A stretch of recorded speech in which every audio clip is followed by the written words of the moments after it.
ಅಲ್ಲಿಂದ ಮೈಸೂರು ಬಂದು, ಮೈಸೂರಿನಿಂದ ಚನ್ನಪಟ್ಟಣ, ರಾಮನಗರ, ಪುನಃ ಮೈಸೂರು ಕಾರ್ಯಕ್ರಮ ಮುಗಿಸ್ಕೊಂಡು ಪುನಃ ಮಡಿಕೇರಿ.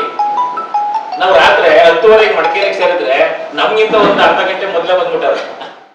ಕಾವೇರಿ ನದಿ ರಕ್ಷಣಾ ಸಮಿತಿ ಬೆಂಗಳೂರು ಆಶ್ರಯದಲ್ಲಿ ಒಂದು ಮಹತ್ವದ ದಿನ ಅಂತ ನಾನಾದರೂ ಭಾವಿಸ್ತಾ ಇದ್ದೇನೆ. ಪರಮ ಪೂಜ್ಯ ಶ್ರೀ ಶ್ರೀ ಡಾಕ್ಟರ್ ನಿರ್ಮಲ ಮಹಾಸ್ವಾಮೀಜಿಯವರ ಮಹಾಪೋಷಕತ್ವದಡಿಯಲ್ಲಿ, ಹಾಗೆಯೇ ವೆನ್ ಗೋಪಾಲ್ಗೌಡರು ಸರ್ವೋಚ್ಚ ನ್ಯಾಯಾಲಯದ ನ್ಯಾಯಾಧೀಶರು ನಿವೃತ್ತ, ಹಾಗೂ ನಮ್ಮೊಟ್ಟಿಗೆ ಇರ್ತಕ್ಕಂಥ ವೆಂಕಟರಾಮ್ ಸರ್ ಅವರು ಅಧೀನ ನಿವೃತ್ತ ಕಾರ್ಯದರ್ಶಿಗಳು, ಹಾಗೂ ಮುಖ್ಯಮಂತ್ರಿಗಳ ನೀರಾವರಿ ಸಲಹೆಗಾರರು, ಹಾಗೆಯೇ ನಮ್ಮೊಟ್ಟಿಗೆ ನಮ್ಮ ಅಂದನಪುರ ಹಿರಿಯ ಸಮಿತಿಯ ಉಪಾಧ್ಯಕ್ಷರು ಪ್ರೊಫೆಸರ್ ನಾಗಣ್ಣವರಿದ್ದಾರೆ. ಮಡ್ಡಿಗೆರೆ ಗೋಪಾಲ್ ಅವರು ಸಾಹಿತ್ಯ ಪರಿಷತ್ತಿನ ಅಧ್ಯಕ್ಷರು ಬೆಳಗಿನಿಂದ ನಮ್ಮೊಟ್ಟಿಗೆ ಇದ್ದಾರೆ. ಕಾವೇರಿ ನದಿ ಏನು ತೀರ್ಪು ಬಂತು 2018ರಲ್ಲಿ, ಆ ತೀರ್ಪನ್ನು ಪ್ರಶ್ನಿಸಬೇಕು ಅಂತ ಹೇಳಿ ಇದುವರೆಗೆ ಯಾವುದೇ ಸರ್ಕಾರ ಆಗಲಿ ಅಥವಾ ಸಂಘ ಸಂಸ್ಥೆಗಳಾಗಲಿ ಪ್ರಯತ್ನವನ್ನು ಪಟ್ಟಿರಲಿಲ್ಲ. ಈ ಬಗ್ಗೆ ಮಾಜಿ ಪ್ರಧಾನಮಂತ್ರಿಗಳಾದ HD ದೇವೇಗೌಡರು ಒಂದು ಸಭೆಯಲ್ಲಿ, ನಮ್ಮ KT ಚಂದ್ರ ಅವ್ರದ್ದು ಒಂದು ಸಭೆ ಮಾಡಿದರು. ಆ ಸಭೆಯಲ್ಲಿ ನಮ್ಮ ಪರಮ ಪೂಜ್ಯ ಸ್ವಾಮೀಜಿಯವರಿಗೆ ಒಂದು ಸಂದೇಶವನ್ನು ಕೊಟ್ಟರು. ನೋಡಿ ಪೂಜ್ಯರೇ, ನೀವಾದ್ರೂ ನನಗೆ ಇಳಿ ವಯಸ್ಸಾಗಿದೆ, ಈ ಸಮಸ್ಯೆ ಬಗೆಹರಿದಿಲ್ಲ, ನಿಮ್ಮ ಪ್ರಯತ್ನದಲ್ಲಾದರೂ ಮಾಡಿ ಎಲ್ಲರನ್ನ ಸಂಘಟಿಸಿ ಅಂತ ಹೇಳಿ ಸಲಹೆಯನ್ನು ಕೊಟ್ಟಿದ್ರು. ಅದು ನಮ್ಮಲ್ಲಿ ಮನಸ್ಸನ್ನು ಸೆಳೀತು. ಆ ಸಂದರ್ಭದಲ್ಲೇ ಒಂದು ವಾರದಲ್ಲೇ ಈ ಸಮಿತಿಯನ್ನು ರಚಿಸಿ ಪೂಜ್ಯರ ಸಹಕಾರವನ್ನು ಕೋರಿದಾಗ ಅವರು ಇಲ್ಲ ಮಾಡೋಣ ಅಂತ ಹೇಳಿದ್ರು.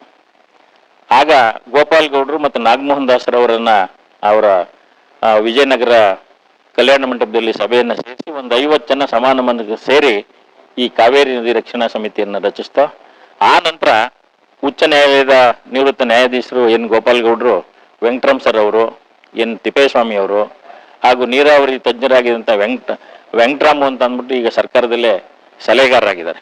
ಅವರು ಇನ್ನೂ ಹಲವಾರು ಜನರನ್ನ ಸೇರಿಸಿ ಇದ್ರ ಬಗ್ಗೆ ಚರ್ಚೆ ಮಾಡಿದಾಗ ಇಲ್ಲ, ರಿಟ್ ಫೈಲ್ ಮಾಡಲಿಕ್ಕೆ ಒಂದು ಅವಕಾಶ ಇದೆ, ಸಮಿತಿಯಿಂದ ಮಾಡೋಣ ಅಂತ ಹೇಳಿ ದೇವೇಗೌಡರು ಮಾಜಿ ಪ್ರಧಾನಮಂತ್ರಿಗಳ ಒಂದು ಆಶೀರ್ವಾದವನ್ನು ಪಡೆದು ಮುಂದೆ ಬಂದ್ವಿ. ಆ ನಂತರ ರವಿಶಂಕರ್ ಅಡ್ವೊಕೇಟು, ಧನಂಜಯ ಅವರು, ನಮ್ಮ ವೆಂಕಟರಾಮ್ ಸರ್ ಹೇಳಿದ ರೀತಿಯಲ್ಲಿ ಒಂದು 12 ಜನ ಕಾನೂನು ಸಲಹೆಗಾರರು, ಹಿರಿಯ IAS ಅಧಿಕಾರಿಗಳು, ತಿಮ್ಮೇಗೌಡರು, ಅವರು ಕಾವೇರಿ ನೀರಾವರಿ ನಿಗಮದಲ್ಲಿ ಕೆಲಸವನ್ನು ಸಹ ಮಾಡಿದ್ದಂಥವ್ರು MD ಆಗಿ, ಡಾಕ್ಟರ್ C ಸೋಮಶೇಖರ್ ಅವರು ಜಿಲ್ಲಾಧಿಕಾರಿಗಳ ಕೆಲಸ ಮಾಡಿರೋರು, ಶ್ರೀನಿವಾಸ್ ಅವರು, ಮತ್ತೆ ಮುನಿ ಕೃಷ್ಣ ಅವರು IPS ಅಧಿಕಾರಿಗಳು. ಇವರು ತಂಡವನ್ನು ರಚಿಸಿ ಇದ್ರ ಬಗ್ಗೆ ಚರ್ಚೆ ಮಾಡಿ ಸುಮಾರು ಸುದೀರ್ಘವಾಗಿ 1.5 ವರ್ಷ ಕಾಲ ಈ ಚರ್ಚೆ ಆಗಿದೆ. ನಮ್ಮ ಸ್ವಾಮೀಜಿಯವರು ಮತ್ತು ವೆಂಕಟರಾಮ್ ಸರ್ ಹೇಳ್ದಂಗೆ 1 ವರ್ಷದ ಹಿಂದೆ ಬೆಂಗಳೂರಿನ ರಾಜ್ಯ ವಕೀಲರ ಸಂಘದ ಕಲ್ಯಾಣ ಮಂಟಪದಲ್ಲಿ ಸಭೆಯನ್ನು ಮಾಡಿ ಎಲ್ಲ ಸ್ವಾಮೀಜಿಗಳು, ಹಾಗೆ ಚುನಾಯಿತ ಸರ್ಕಾರದ ಪ್ರತಿನಿಧಿಗಳು, ವಿರೋಧ ಪಕ್ಷದ ನಾಯಕರು ಮತ್ತೆ ಮಾಜಿ ಪ್ರಧಾನಮಂತ್ರಿಗಳ ಆಶೀರ್ವಾದದೊಡನೆ ಮಾನ್ಯ ಮುಖ್ಯಮಂತ್ರಿಗಳು ಆಗಿದ್ದಂಥ HD ಕುಮಾರಸ್ವಾಮಿ ಅವರು, ಕೇಂದ್ರ ಸಚಿವರು, ಅವರು ಸಹ ಬಂದಿದ್ರು ಆ ಸಭೆಗೆ. R ಅಶೋಕ್ ಅವರು ಬಂದಿದ್ರು, ವಿರೋಧ ಪಕ್ಷದ ನಾಯಕರು, ಡಾಕ್ಟರ್ ಅಶ್ವಥ್ ನಾರಾಯಣ ಅವರು ಬಂದಿದ್ರು, ಹಾಗೆಯೇ ಚಲುವರಾಯ ಸ್ವಾಮಿ ಅವರು ಸಹ ಬಂದು ಹೋಗಿದ್ರು. ಹಾಗಾಗಿ ಎಲ್ಲರ ಸಮ್ಮುಖದಲ್ಲಿ ಇದು ಚರ್ಚೆ ಮಾಡಿ ಈ ಒಂದು ರಿಟ್ ಫೈಲ್ ಮಾಡೋದು ಒಂದು ತೀರ್ಮಾನ ಬಂತು.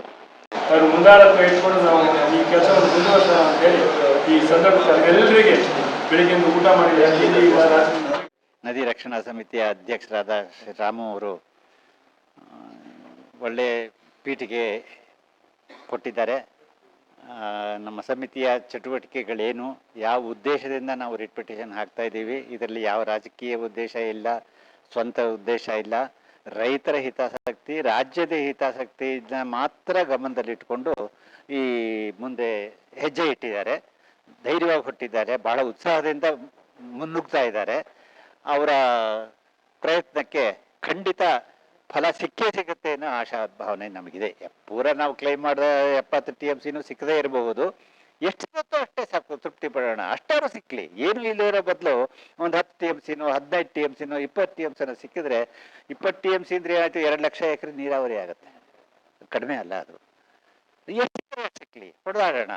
ಏನೋ ದೇವ್ರ ದಯ, ದೇವರ ಆಶೀರ್ವಾದ ಇದ್ದರೆ ನಮ್ಮ PL ರಿಟ್ ಪಿಟಿಷನ್ ಅಡ್ಮಿಟ್ ಆಗುತ್ತೆ.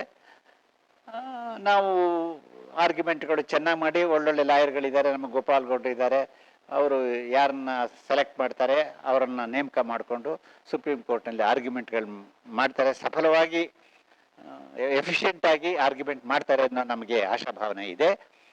70 TMC ಕ್ಲೈಮ್ ಮಾಡ್ತಾ ಇದ್ದೀವಿ. ಅದರಲ್ಲಿ ಎಷ್ಟು ಸಿಕ್ಕರೆ ಅಷ್ಟು ಕ್ರೆಡಿಟು ರಾಮ್ ಅವರಿಗೆ ಹೋಗಬೇಕು.